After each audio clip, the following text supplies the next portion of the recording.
Hello, hello, hello. Okay. I just came back home from a gathering and I need to yap before I physically implode. And I thought I should record this than just sending a very, very long voice message to my bestie.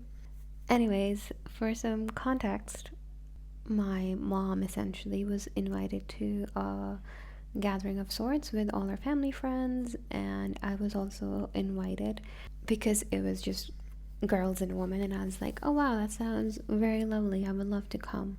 Mind you, there are a lot of the family friends I don't know them, and most of the family friends that we have, most of them have sons. Okay, it's like maybe one or two of them who have daughters. So this one, the auntie who invited us, also just has sons. So she is like, oh, you should definitely come. I have invited people your age. And I'm like, sure, I'll come.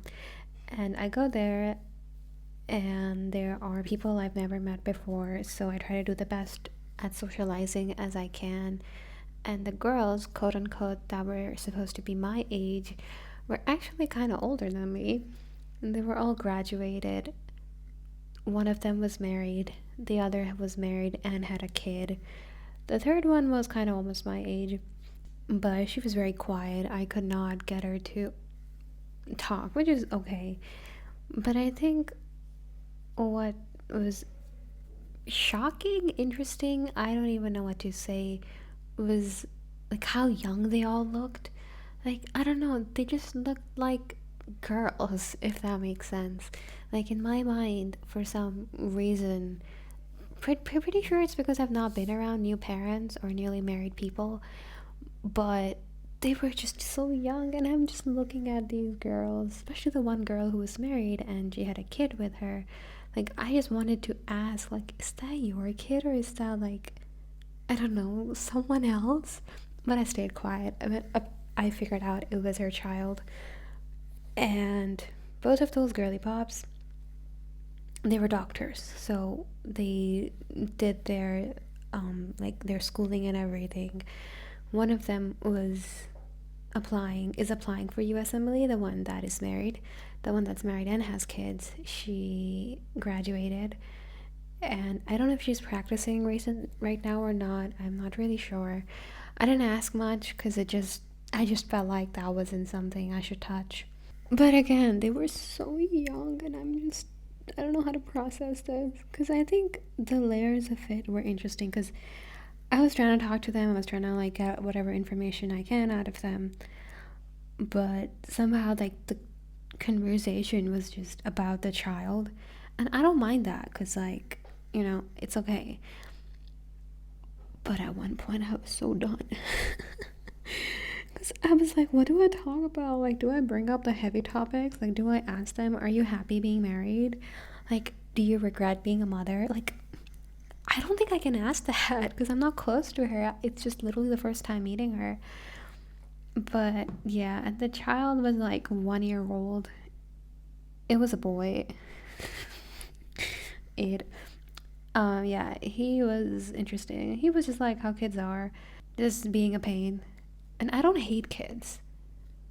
And I don't think I hated him either. But I just think I hated the fact of how motherhood is weird. Because, I don't know, it didn't look magical to me.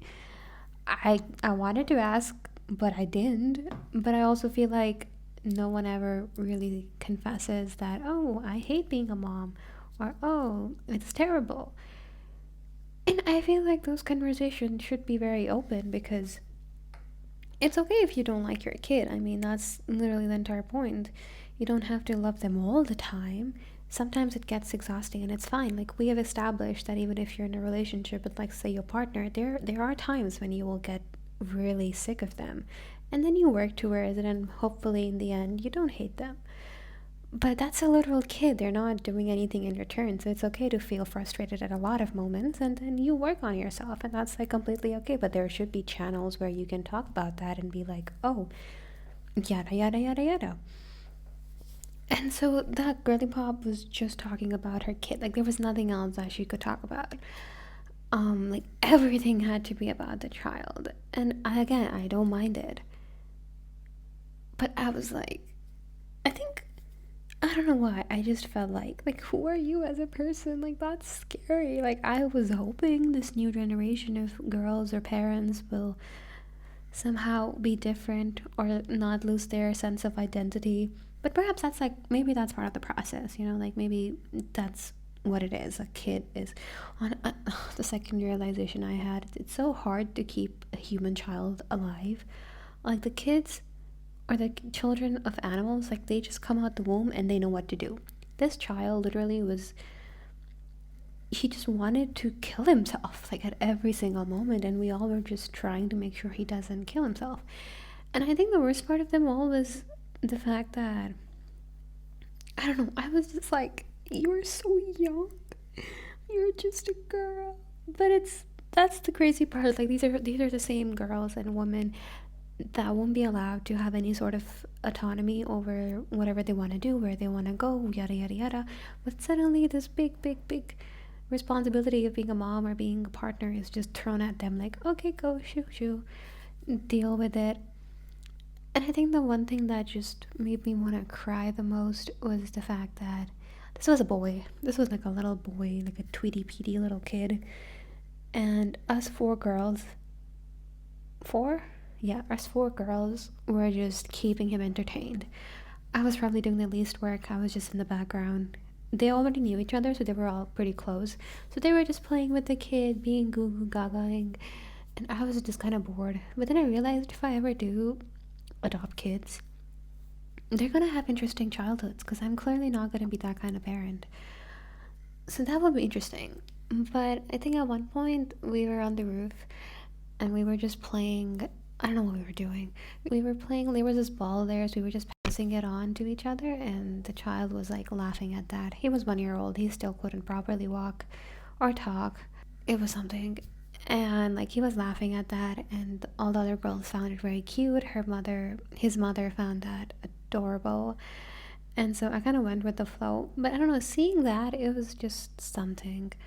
Like, do these men that grow up ever realize that their childhood is surrounded around women? Like, it is women and their friends who sacrifice their talks, their time, their everything just to be around you and keeping you entertained.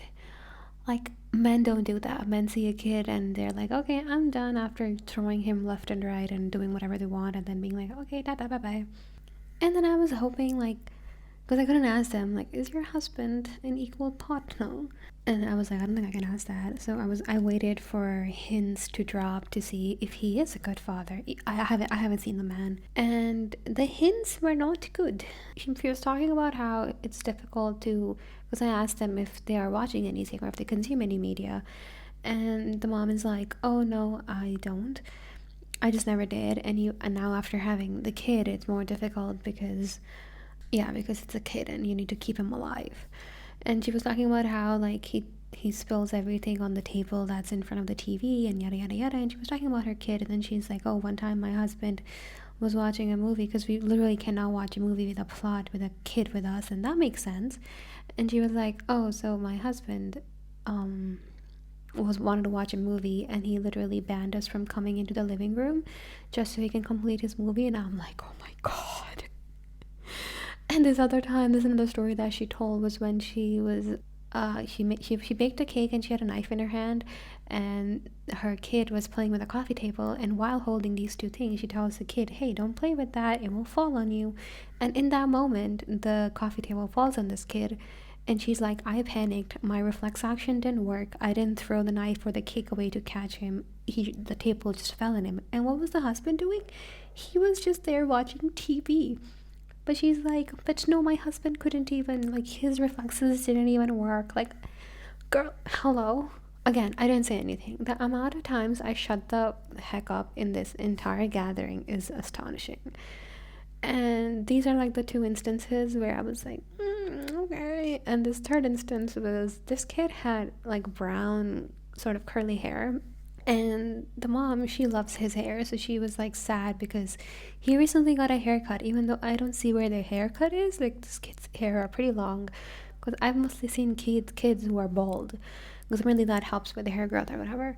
And so she was sad. She was like, "Oh, I never wanted him to have a haircut, but I guess he looks fine." And then she's like, "Oh, so my husband, who's back home, basically his husband is in another state, and she came here for vacations."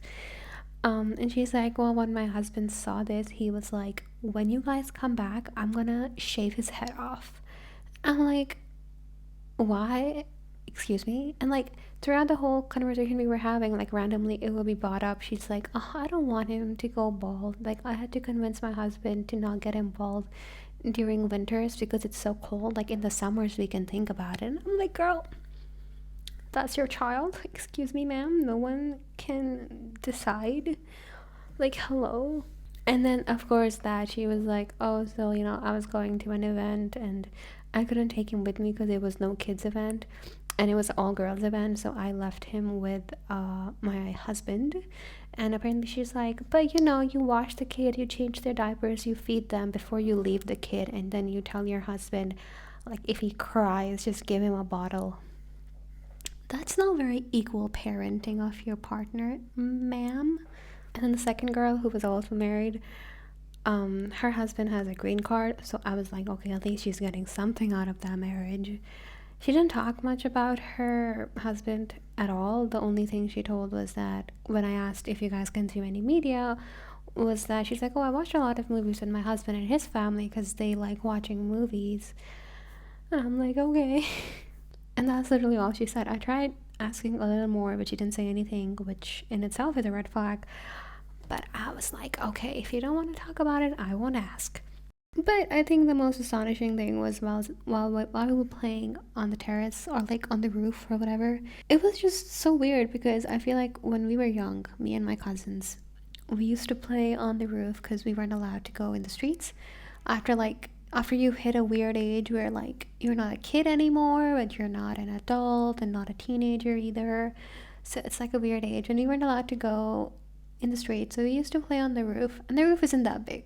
So this little roof, we used to play there and do whatever we could.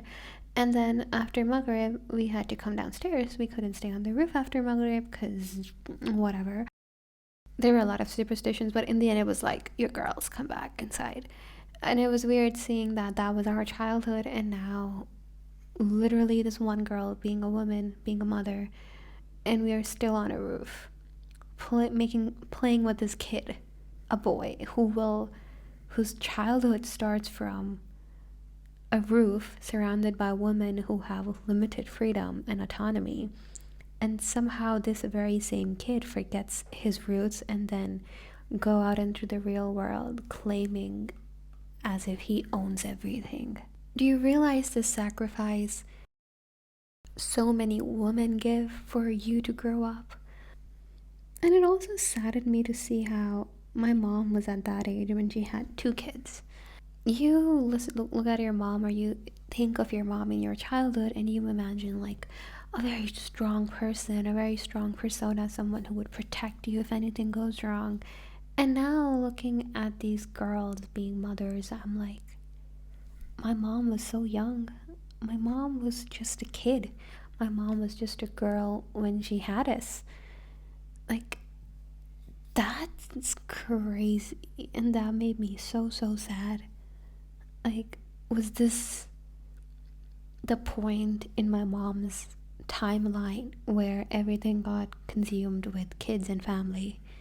Like, before this, she probably also had her dreams and whatever she wanted to do.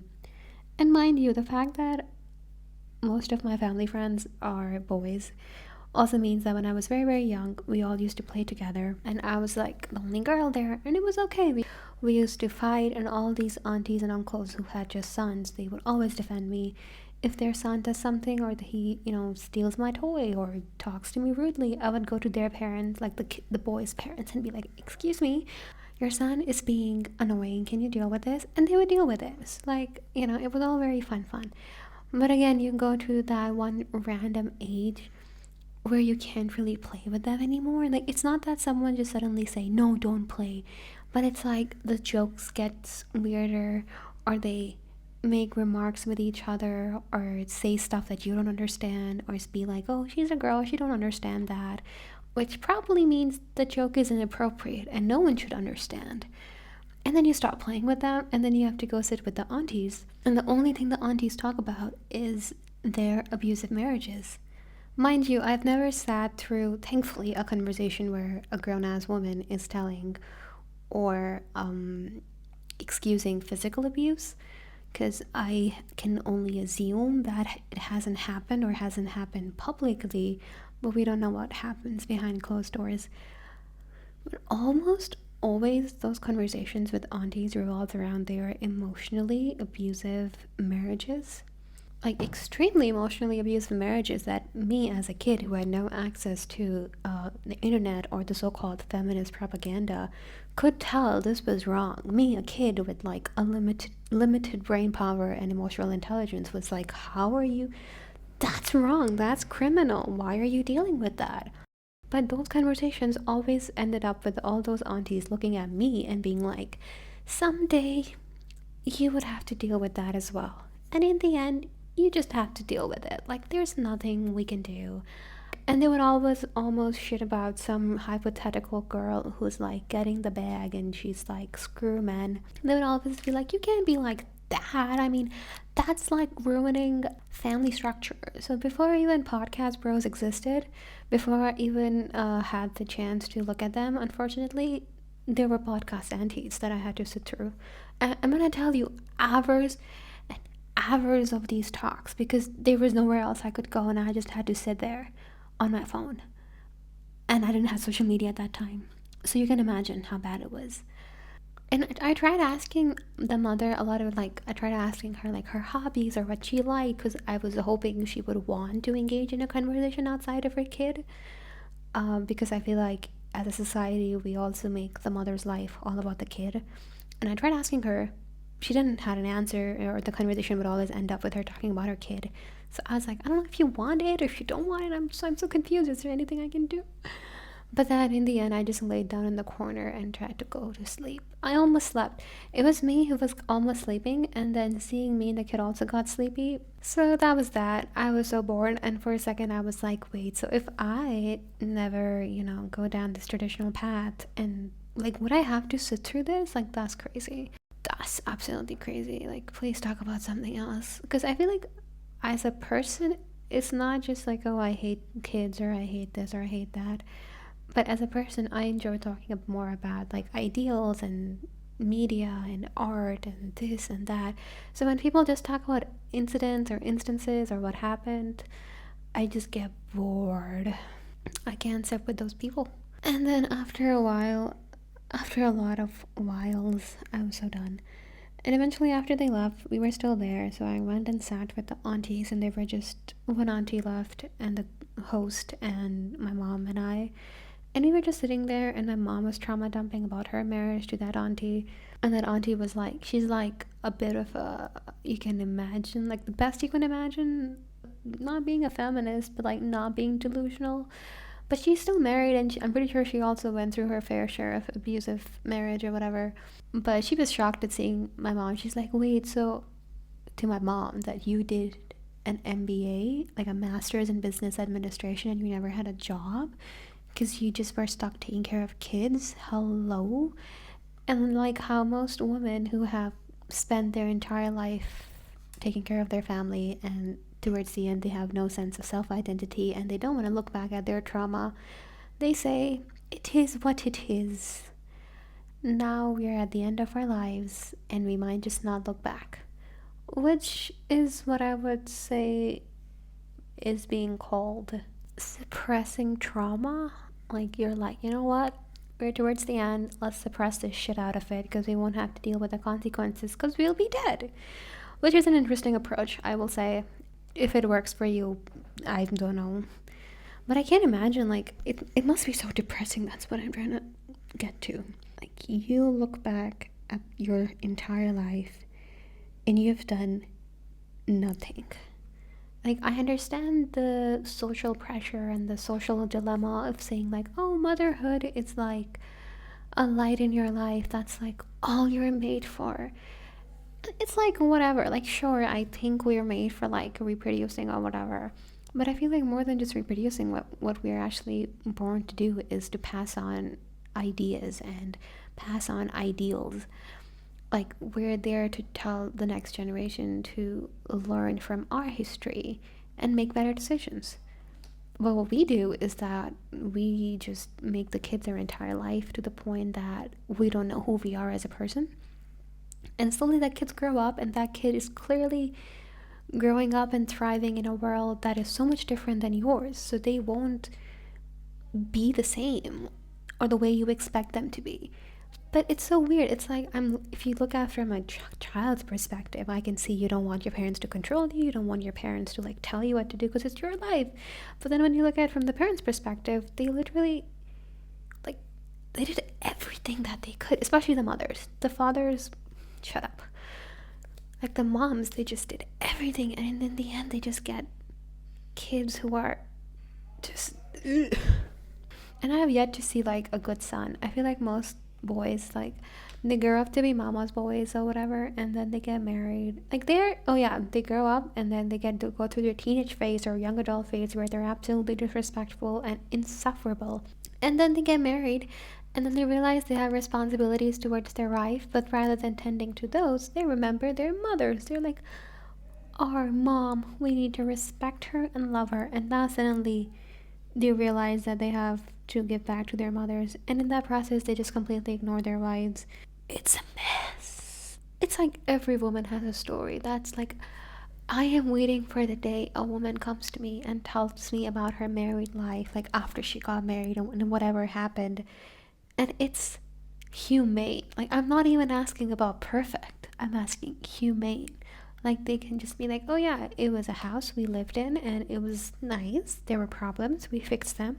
No, it is always some traumatic bullshit. So there's my mom who did an MBA, got married, had kids. And she's the kind of person who wanted kids. Like, she really wanted kids. And she was happy, like, having kids and whatever. But at the same time, that's not everything, right? And now when I'm old enough to understand her feelings, I'm like, oh my god, you went through so much. And then there's this other family friend of ours who, that auntie, she is a doctor as well, and she got married. Her story is another something. She got married, she did her job, but she did her job like she had one kid in her hand, one kid in her arm, one kid in her belly, and then she would go to work. And her husband was like he did help with some basics, I guess. I don't know. But again, it clearly wasn't enough. It was bad. Like, her health and everything. Like, you can tell, like, when you see a woman who has been. I feel like all these aunties, like, it doesn't matter if you had a job, if you didn't have a job. You can see just the life squeezed out from them. And I don't mean like they just grow old way. Like, growing old is awesome. But, like, you can tell if someone has been just. If their life and their energy has been squeezed out from them. Like, you can tell how their cup has been empty for forever. And there's this other auntie who wasn't there, but her daughter and I are like literal childhood besties. She was a baddie, and she married someone under her. So she was a senior and she married a junior in her post. And then that husband that she so-called chose and loved or whatever, he made her leave her job because he was like, I mean, I can't have you being my senior in the office, excuse me. She still worked. She worked online and offline, and she remained a baddie. All of these women that I've literally seen ever since I was born, now I see them, and it's like, you can tell how they have had no support, even though they're married and surrounded by family and all of that. They're just empty. And that's what scares me. I don't want to be a woman who's old and hopeless, if that makes sense. Like, you don't see anything good in life anymore. Because, and all these women, even though they've been together literally ever since they got married, because all of their husbands before getting married were a big friend group. Not even a big friend group, they all just knew each other and they worked in the same places and then they went different ways. But still, like, we only used to have family gatherings. I've never seen them go out to cafes and have their little kitty parties or anything of that sort. I've never seen any of them give time to themselves ever, or have anything. Like, even the women who have hobbies, it just doesn't seem like it's a hobby because you love doing it. It feels more of a distraction. I have been grown up seeing mass amount of women around me just not have any hope and not be in love with just life and things around you. I'm not even saying love your husband. Please don't. I'm saying form a community, because even in some hypothetical world, you have a husband who's like the most perfect being ever, wherever you find those things, you still need a community, and it's so important. Like, I have seen my mom all my life growing up saying that I don't have time to hang out with people because my house is more important. And as someone who has have had a housewife or a mom who never worked all my childhood, I still cannot see the appeal of that, like from a child's perspective. Like, yes, my mom was around me 24/7. She was always there, but she was never there, if that makes sense. She was always busy with housework, making sure food is on time, making sure my dad gets a good meal, making sure everything is in order, making sure our homework is done. Like, she used to worry about everything, that she never had time to play with us, to do anything of that sort, to the point that she also confesses, she's like, I did not enjoy you guys' childhood that much. I would love to hang out with my grandkids because, I wasn't able to. I was so busy doing all those things. And that just brings me to the topic of equal partner, because I feel like a lot of men, they're like, oh, we are going to work, we're bringing a paycheck, and so the woman should take care of the home. And from like a very, you can say, logical and baseless points of view, that kind of makes sense. One goes out, other stays at home and does the housework. But you need to realize how much effort it takes to run a house. Like, it takes so much effort to do that. And you, as a person, as a man, just think bringing a paycheck is enough. Like, hello. Excuse me, you need to do more. And I feel like if that more is demanded, if you go and demand that, then I feel like it has no point in it. You're setting yourself up for like a failed and miserable partnership. You should want to take care of your wife. You should want to come home, make a cup of tea, and sit down with her and just ask her about her day. You should be someone who fills her cup, and she should be someone who fills your cup. All I've seen throughout growing up is the women just filling everyone's cups, from their husbands, their kids, the husbands' families, their family, and no one is there to fill their cup. A house should be a mutual effort. If you decide that you want to make this work, like, I'm not even talking about love. Nowhere in this am I talking about love. I'm talking about mutual respect. I'm talking about having a dedication that you want to have a family, you want to run this house. It doesn't take a lot of effort to maybe take her out on the weekend. Maybe just do the housework. How long does it take to do the dishes? 10 minutes? It doesn't. And you work from 9 to 5. And every woman that I've seen, they wake up, they make their husband breakfast, and when he comes back, there's food ready. That is someone filling your cup. That service is someone being there for you. A woman never gets that. As a man, I just don't even have words anymore. All I'm saying is, it doesn't take a lot of effort to do things like this. And at the end of the day, if someone is not doing them, it's not that they don't know or they can't or whatever. It's just that they don't respect you. They don't respect you. It's as simple as that.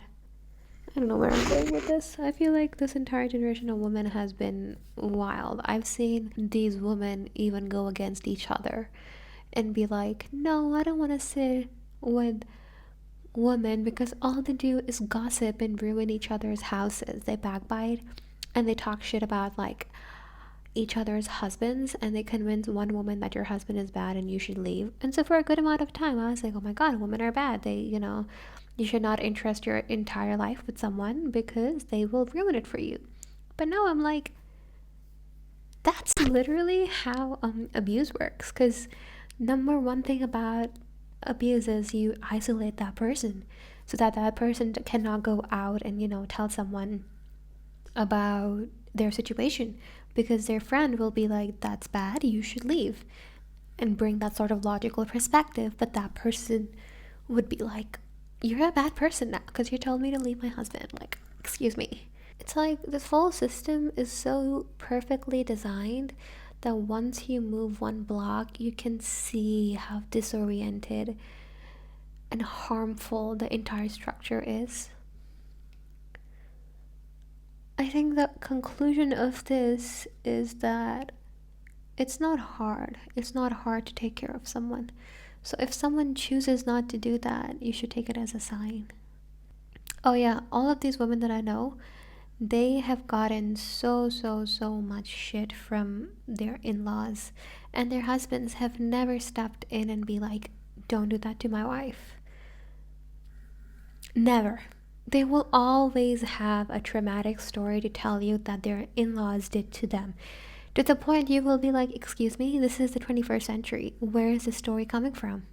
Why? How can anyone let this happen? Where was your man? Where's the man? The man's like, no, I can't do this. That's my mom, or that's my dad, or that's my brother, or that's my sister-in-law. Like, I don't know. These men deserve jail. In the middle of recording this, I went down for dinner and I was talking to my dad, and somehow I brought up the question because we were just talking about stuff like this, and I brought up the question to my dad, and I was like, how has your generation failed women so badly that none of your wives are like mentally well? Like, why are all of them mentally so ill? And my dad's like, well, it's whatever. I mean, women and emotional. And then after thinking for a good while, my dad says, he's like, listen, my daughter, there is expectation and then there is reality. Whenever there's a huge gap between these two things, that's where mental illness and depression lies. You need to eradicate the expectation or bridge the gap between this. And again, in some sort of logical, baseless way that, or without context, that makes sense.